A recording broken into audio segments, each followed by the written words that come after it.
I hired my golden brother at my company and my family, threw him a celebration party, and deliberately excluded me. He doesn't need you there, taking all the credit, Mom said. So I fired him, stopped all financial support, and cut contact. Hey everyone! Before we jump into today's video, I need your help. We've noticed the channel is losing some traction, and subscribing is one of the best ways you can support us. It's quick, free, and it helps us keep bringing you awesome content. Your support means the world. Let's keep this channel growing together. Thanks so much. Now let's start the video. Hey everyone, not really the type to post much, but something happened recently that's been sitting heavy on me, and I figured maybe writing it out would help. So yeah, here goes. I'm 33 male, based in Denver. I run a logistics software company. Started the whole thing myself with an overheating laptop and like 3 clients that paid me barely enough to cover my rent. Now, we've got a team of over 100 people, a decent office, real contracts, and we're doing all right. You'd think my parents would be proud, or at least acknowledge that I didn't crash and burn. Nope.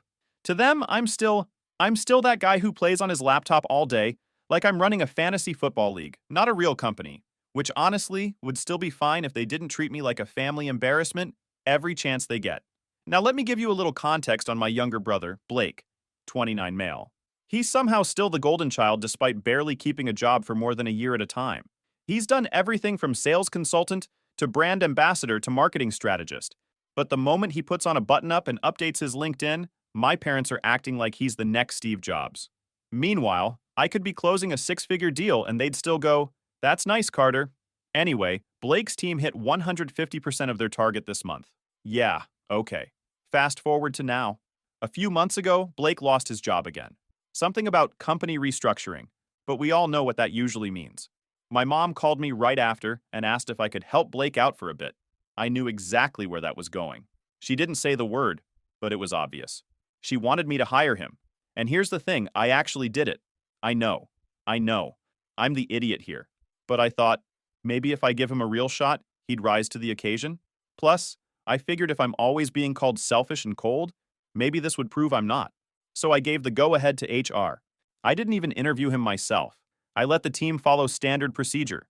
He got hired for an entry-level sales support role at our Denver office. Nothing crazy, just enough responsibility to learn and grow without having to carry any major accounts. 2 weeks later, I open up Instagram during lunch. Yeah, I know, doom scrolling, whatever. And I see this post from Blake. A big group shot, balloons, banner in the back that says, "Welcome to the team, Blake." There's a cake with our company logo on it. My parents are in the front row, smiling like they just won the lottery. Cousins, some family friends. Basically everyone except me. I sat there blinking at my screen for a solid minute. I wasn't even invited to the damn party. Like, bro, this is my company. It's my team. They used my office's event room, used my logo, probably used our company credit card for catering, and I didn't even get a text? So I called my mom. Straight up. No passive-aggressive buildup, just, "Hey, why wasn't I invited to Blake's welcome party?" And she goes, all casual, "Oh, Carter, we figured you were busy. We didn't want to bother you. Didn't want to bother me. Didn't want to bother me with a party that I unknowingly paid for to celebrate hiring someone I reluctantly agreed to help." Okay, I didn't even say anything for a few seconds. I think I literally had to reset my brain like an old router. When I finally found my voice, I asked, "How did you pay for it?"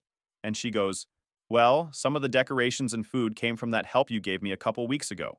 Things were tight, remember?" Oh, I remembered. 2 weeks before, she called saying their heating bill had doubled, and they were behind on groceries. Asked me for $2,500 to help them stay afloat. I wired it without thinking. No questions. Just did it. And that's where the money went. To a party. For Blake. That I wasn't invited to. After that call, I sat at my desk, staring at my monitor, just trying to process how casually that was all delivered to me. No guilt. No sorry. Not even a weird, nervous laugh. Just pure matter-of-factness. Like it was normal. Like that's what kids are supposed to do. Fun surprise parties they're excluded from. That night, I called my cousin Fiona, 31 female. She lives about 40 minutes away. We grew up close. She's more like a sister to me than Blake ever was. She knows the whole history, the favoritism, the guilt tripping, all of it. I sent her the Instagram post and said, "Am I being petty or—" She didn't even wait. Called me immediately and just said, "Carter, they used your money to throw a party you weren't invited to. If you don't cut them off, I'm gonna drive over there and do it myself." She was joking. Kinda. That was the final straw for me. I opened my banking app, scrolled to the automatic payments I had set up for my parents. Yeah, I had regular monthly payments going to them, and canceled every single one. No heads up, no drama. Just click, done. I also marked both my parents and Blake under a new label in my phone. Do not fund. I sat on my couch after that, still in work clothes, just staring at the wall. It wasn't even anger anymore. It was just this weird mix of relief and exhaustion. Like I finally gave myself permission to stop playing the role they wrote for me, the boring but helpful son. And I wasn't about to fund Act 2 of their Blake celebration tour. After I cut the payments off, I figured I'd get a reaction. I just didn't expect it to be so fast. Literally 2 days later, my mom texted me, "Hi, sweetie, I think something's wrong with the bank transfer. Can you check?" I didn't respond. Next day, voicemail from my dad. "Carter, this is serious. You can't just stop helping us out. We're counting on that money." That's what did it for me. Not, "Are you okay?" Not, "Did something happen?" Just straight to the part where I'm a walking bill pay app. No small talk, no human emotions, just pure transactional need. The thing is, I'm not mad that they needed help. Life's hard, especially for older folks. What kills me is the way it was always framed. Like it wasn't help, it was my duty.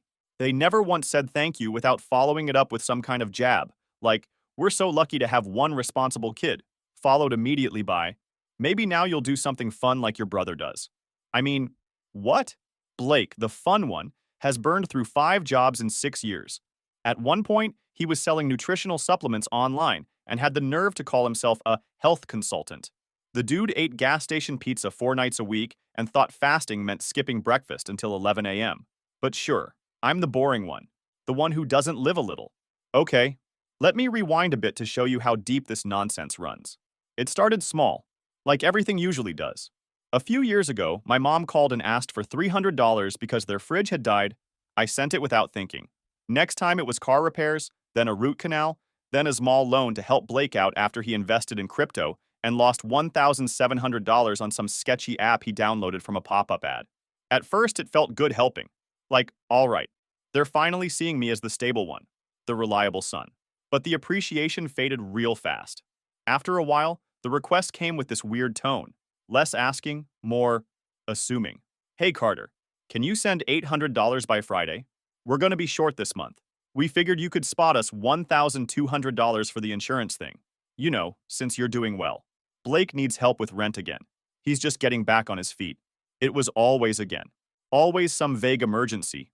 No repayment, no record, just guilt served on a silver platter. Meanwhile, I'm juggling contracts, running a team, paying employees, working 60-hour weeks, and they're throwing parties with cake that has my logo on it. I talked to Fiona again after the texts started piling up. She came over that weekend with takeout and sat on my couch like she was ready for war.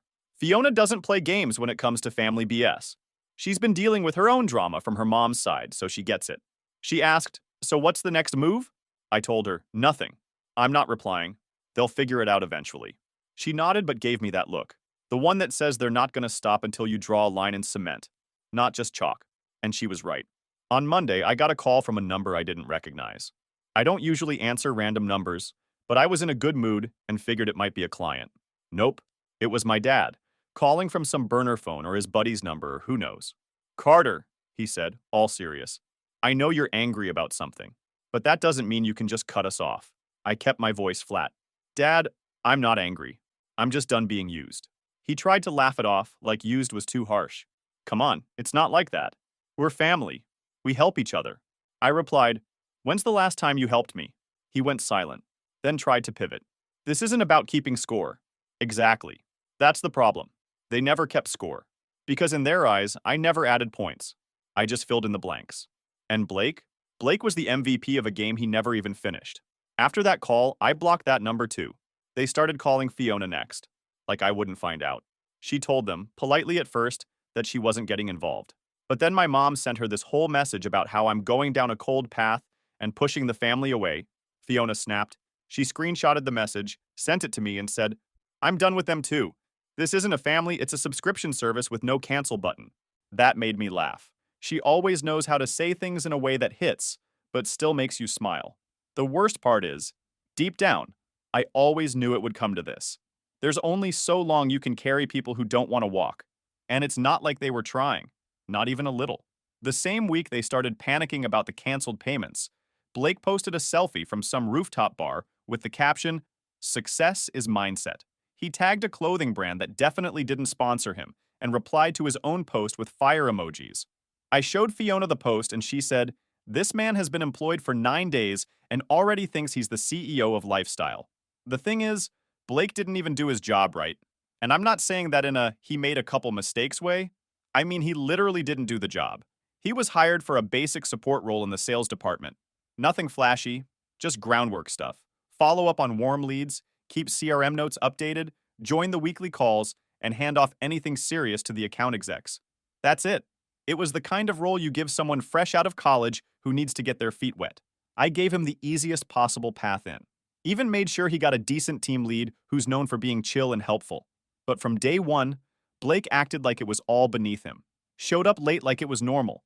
Didn't say a word in meetings, skipped follow-ups, and left early without logging anything. There were full days where nobody could reach him. He'd say, "Working remote today," and then post a gym mirror pic during core office hours. The thing is, Blake didn't even do his job right. And I'm not saying that in a he made a couple mistakes way. I mean, he literally didn't do the job. He was hired for a basic support role in the sales department. Nothing flashy, just groundwork stuff. Follow up on warm leads, keep CRM notes updated, join the weekly calls, and hand off anything serious to the account execs. That's it. It was the kind of role you give someone fresh out of college who needs to get their feet wet. I gave him the easiest possible path in. Even made sure he got a decent team lead who's known for being chill and helpful. But from day one, Blake acted like it was all beneath him. Showed up late like it was normal, didn't say a word in meetings, skipped follow-ups, and left early without logging anything. There were full days where nobody could reach him. He'd say, "Working remote today," and then post a gym mirror pic during core office hours. But I told Eric to treat Blake like anyone else. Document everything. Send warnings. Don't give him a pass just because we share DNA. Blake ignored the first two warnings. Third one, he argued with a client and told them they were too demanding in an email. That's when I knew I had to make a decision. Not as a brother, not even as a son, but as the guy running this place. He was about to get fired, and I already knew the tantrum that was coming. So the day came. I called HR that morning and told Valerie, our department head, "Today's the day. He's got to go." She already knew. Blake's manager had forwarded yet another flagged interaction. This time, Blake completely missed a client onboarding call, and when they emailed to reschedule, he replied 5 hours later with, "My bad, got swamped, LOL." Swamped doing what? He hasn't updated a single CRM task in 2 weeks. I told Valerie to proceed like it was any other employee. We've got protocols for this. 2 write-ups, final warning, termination. He had already burned through the first 2, and the final one was just waiting for my sign-off. I signed it before finishing my coffee. She scheduled a 4 p.m. meeting with him. Standard procedure. It gives enough time for the day to be mostly done, but doesn't leave them sitting in the office stewing in it. At 4:06, I get a Slack ping from Valerie. Meeting ended. He didn't take it well. Left without saying anything. All right, cool. Professional. Done. Except it wasn't. At 4:21 p.m., I get a call. Caller ID, Mom. Ignored. 2 minutes later, Dad. Ignored again. By 4:30, my phone was blowing up like I just committed a felony. Missed calls, voicemails, and texts stacked one after another. I finally opened one from my mom. "How could you? Blake is crushed. You humiliated him." Another one from Dad. "You better fix this before it gets ugly. We're coming to talk to you in person." That last line made me pause. I read it 3 times. "We're coming to talk to you in person." I looked at the time. 4:34 p.m. My office is 18 minutes from their house. At exactly 4:52, my receptionist Ellie called my extension. "Hey Carter, your parents are here," and Blake. I walked out to the front myself. I didn't want to drag security into it unless I had to. When I got there, they were already in the lobby. My dad pacing, my mom with her arms crossed, and Blake slumped into one of the chairs like he was waiting for a dentist appointment he didn't want to go to. I didn't even say hello, just, "This isn't the place for this. You need to leave." My dad stepped forward. "Not until we talk about what you did." "What I did was hold your son to the same standard as every other employee," I said. "He didn't do his job. He got written up. He didn't fix it. So he got fired." Mom jumped in, voice raised. "You didn't have to actually go through with it, Carter. You could have warned him. You could have talked to us first." I blinked at her. "Why would I talk to you about a company decision? You don't work here. And neither should he." Blake finally stood up, shaking his head. You think you're such a big deal, huh? Just because you got lucky with some code and a few clients? I actually laughed. Lucky? I was sleeping in a shared office and eating peanut butter sandwiches for 2 years while you were posting selfies with energy drinks in a shared apartment. That's when he lost it. He stormed up to me, jabbing a finger in my face. You think you're better than me? That you can just throw me away like I'm nothing? No, I said. I think you acted like you were nothing, and now you're dealing with the results. I kept my voice calm, but people were starting to gather. My staff was pretending not to look while very much looking. I turned to my parents. You're making a scene in my office. Either you leave now or I call security. Dad's jaw clenched. You're going to kick us out of your life just like that? You've been kicking me out of your life since before this company had a logo, I said. You just didn't notice because I was still wiring you money. Blake muttered something under his breath. I didn't catch it, and I didn't care to. That's when I pointed toward the exit. I'm serious. Leave. You're embarrassing yourselves. They left. Not before my mom gave me the classic disappointed look, like I'd let her down. I watched them walk out the glass doors, and it felt like someone had opened a window in my brain. Later that night, I got a voice message from Dad. One sentence. You're gonna regret doing this to your own family. Yeah, that sentence again. That same tired line they've always used to hang over my head like some invisible debt I never agreed to. I sat there listening to it, then deleted it. The next morning, I walked into the office, and it was back to business. Valerie gave me a nod when I passed her desk. Kind of a silent, you okay? Moment. I just nodded back. Around noon, Fiona texted me. Heard the family meltdown made it to the office. You good? I replied, yep. Finally burned the bridge they've been trying to walk across for years. She responded with a string of fire emojis and a gif of a guy blowing up a bridge. I needed that. The rest of the week was quiet. No calls, no texts, like they were regrouping, waiting for their next dramatic entrance. Sure enough, Sunday rolled around. 6:30 p.m. I'd just finished meal prepping and was halfway through cleaning up when someone rang the doorbell. I checked the cam. Guess who? All three. Again. I opened the door because I didn't want them banging and yelling loud enough for my neighbors to start posting on Nextdoor. Dad started talking first. Carter, we didn't come here to argue. We came because we're hurting, and we need your help. Mom nodded like they were tag teaming me. Blake's trying to figure things out. He's been looking for jobs. He just needs some support. We all do. Blake stayed quiet, but had that same tired look on his face, like the world owed him a break. Then Dad said it. We need some money to stay afloat, just for a couple months. I stood in the doorway, arms crossed. How much? Mom glanced at Dad, then at me. 5,000. I took a deep breath. No. They blinked. Dad looked confused. What do you mean, no? I mean you're not getting another dollar from me, I said.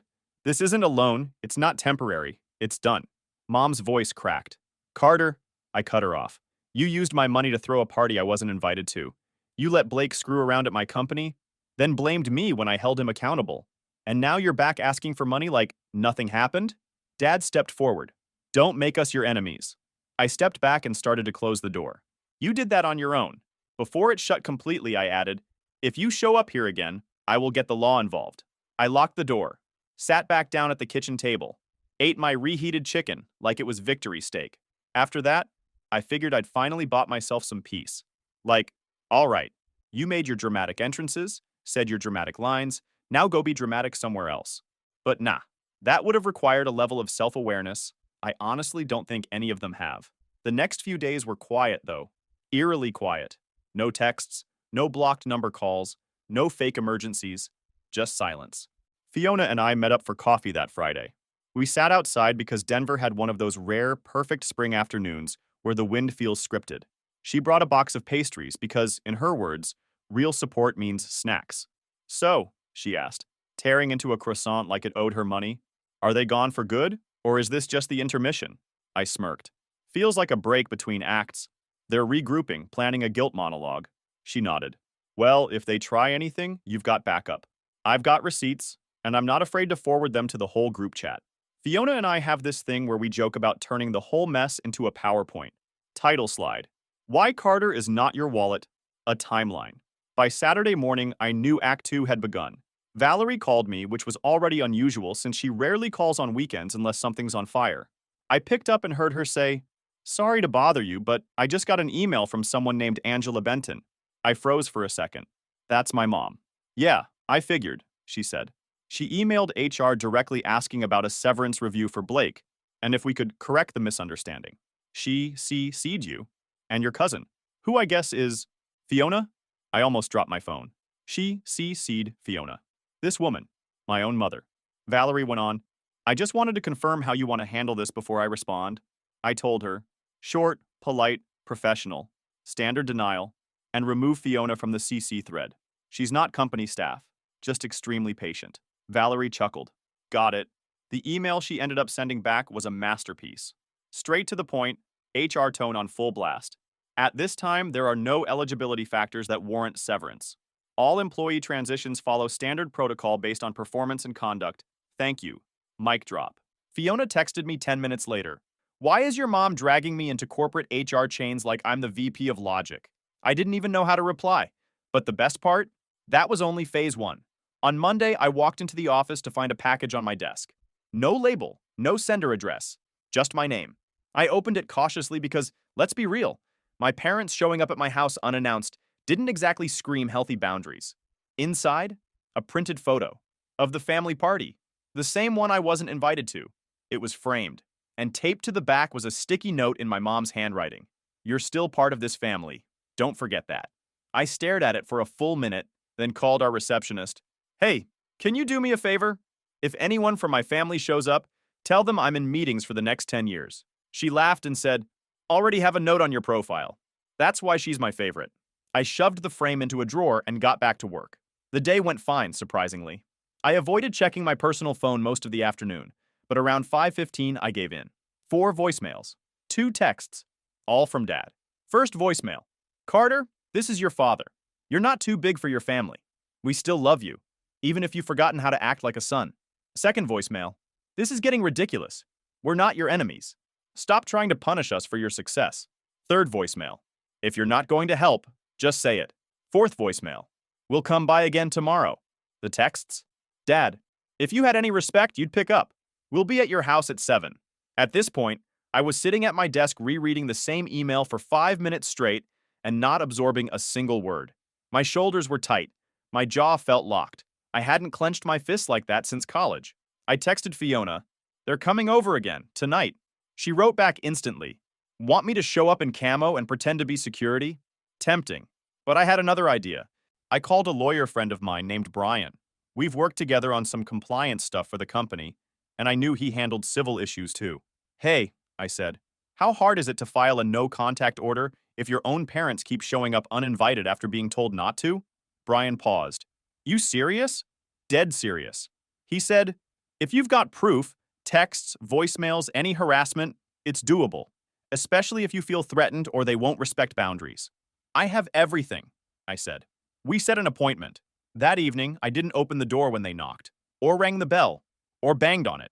I just watched through the camera feed on my phone. They stood there for 10 minutes, then left. Blake kicked a potted plant on the way out. It was fake, but still, real tantrum. The next morning, I met with Brian. I gave him everything. He looked through it all, nodding slowly like he'd seen this play out before. They're not going to stop, he said. This is more than a bad argument. This is a pattern. We filed the paperwork that week. I didn't tell anyone in the family, not even Fiona. Not right away. I just wanted one thing in my life to happen without drama attached to it, like duct tape. The following Friday, I got the confirmation. Temporary no-contact order granted. They legally couldn't show up at my house, my office, or contact me directly. It was quiet that weekend. Like, weirdly quiet. And I liked it. I sat on my balcony Sunday night, drinking tea and watching the city breathe, and thought to myself, so this is what peace feels like. Not a single Carter we need, or Carter, just one more favor. Just me, in my own life, not being used as a family subscription service. No refunds, no apologies. And finally, no more pretending they'd ever see me as anything other than a walking transaction. I knew it wasn't going to stay quiet forever. It never does. About a week later, I got a text from Fiona that just said, "What did you do?" with a screenshot attached. It was from the extended family group chat, one I left months ago because it was 80% photos of Blake holding a dog he didn't even own, and the rest was my mom forwarding boomer memes. The message she screenshotted was from my dad. Apparently, Carter's filed legal action against his own family. This is what money does to people. Then, my mom chimed in right under it. He used to be kind before that company poisoned him. Poisoned me. Sure, the business that kept them living comfortably for years was now the villain of the story. Fiona followed up with, "Do you want me to say something?" I told her no. Let them spin whatever they want. The people who mattered already knew the truth. My circle was small now, and I liked it that way. Still, part of me couldn't help but feel this weird ache. Like I knew they'd react poorly, but it still sucked to see your own parents framing you as the bad guy because you finally said enough. 2 days later, I got a letter in the mail. Not an email. A printed out, folded letter in a white envelope like it was 1998. No return address, but the handwriting on the front was definitely my mom's. Inside, 3 pages of emotional cartwheels. Page 1. How I'd changed since becoming successful. How I let outside people like Fiona poison my thinking. Page 2. A bullet list. Yes, actual bullet points of times they believed they'd sacrificed for me. Most of them were laughable. One was, "Here's a sample. We bought you a new backpack every school year." Another, "Your father drove you to school during winter once when the bus broke down." Once. Page 3 was the closer. The real goal. A soft plea wrapped in guilt frosting. If you really cared about this family, you'd drop this legal nonsense and come to the table. Let's talk like we used to. We still believe in you. Funny how people only believe in you when your bank account's healthy. I tossed the letter on the kitchen counter and left it there for 2 days. Not because I didn't want to deal with it, just because I'd stopped giving them that kind of power. On the third day, I scanned it into a PDF and sent it to my lawyer. Brian replied within the hour. "We'll document it. Nothing in here violates the order, but it proves they're trying to get around it emotionally. Let me know if anything escalates." And it did. The next week, I had just wrapped a product roadmap meeting and was heading out of the building when one of our junior staff, Lauren, stopped me in the hallway. "Hey, Carter. So I think someone from your family tried to get into the building?" I froze. "What happened?" She pulled out her phone. "Security caught them at the front. Said they were your parents. They were told you weren't available and they left. But they were kind of intense." I nodded. "Thanks for telling me. If they ever show up again, tell security to call me right away." The second I got home, I called Brian again. This time, we filed for a permanent no-contact order. The judge expedited it based on repeated attempts to contact me at both my residence and workplace. And when it came through, that was it. They were legally barred from showing up or contacting me. I had peace on paper now, not just hope. But of course, Blake had to have his moment too. He posted on LinkedIn of all places. Yes, LinkedIn. A status update that read, "Some people climb the ladder and forget who held it steady. Real success isn't about money, it's about loyalty. Never sell out your roots."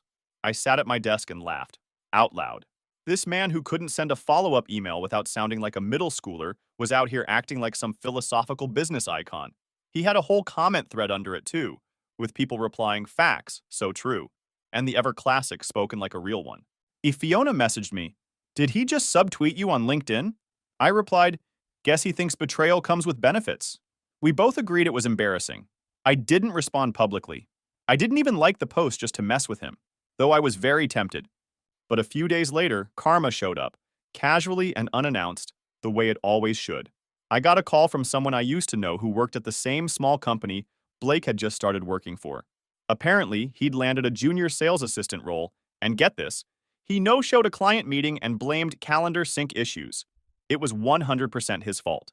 They let him go after 10 days. 10. And suddenly I get this long email in my inbox.